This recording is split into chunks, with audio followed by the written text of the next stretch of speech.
Alors, comme nous pouvons le voir, lorsque nous faisons passer un faisceau lumineux par le centre de courbure de la lentille semi-circulaire, le rayon incident se trouvera à un certain angle de sa normale, qui se trouve ici, perpendiculairement au côté plat de la plaque. Lors du changement 1, c'est-à-dire de l'air au plexiglas, il y aura effectivement une déviation du rayon. Dans ce cas, le rayon se rapprochera de sa normale, ou en d'autres mots, l'angle entre le rayon et la normale diminuera. Lors du changement 2, les rayons continueront sans être déviés, car le rayon réfracté se trouvera sur sa normale, puisque cette dernière passe par le centre de courbure pour se rendre à l'extrémité du miroir. Ensuite, si on change l'expérience en tournant le miroir de bord, on peut voir que le rayon qui parallèle au plexiglas pour rendre au centre de courbure de la lentille, c'est-à-dire le changement 3.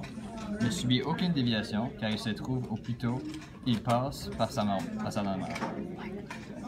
Lors du changement 4, nous pouvons voir que le rayon se fait dévier de manière à s'éloigner de sa normale, qui se trouve perpendiculairement à la face plane du miroir. Alors bref, lors du changement 1 et 4, il y a une déviation vers la normale dans le premier et en s'éloignant de la normale pour le quatrième. Alors que pour les changements de milieu 2 et 3, il n'y a point de déviation car les rayons se trouvent sur leur normale.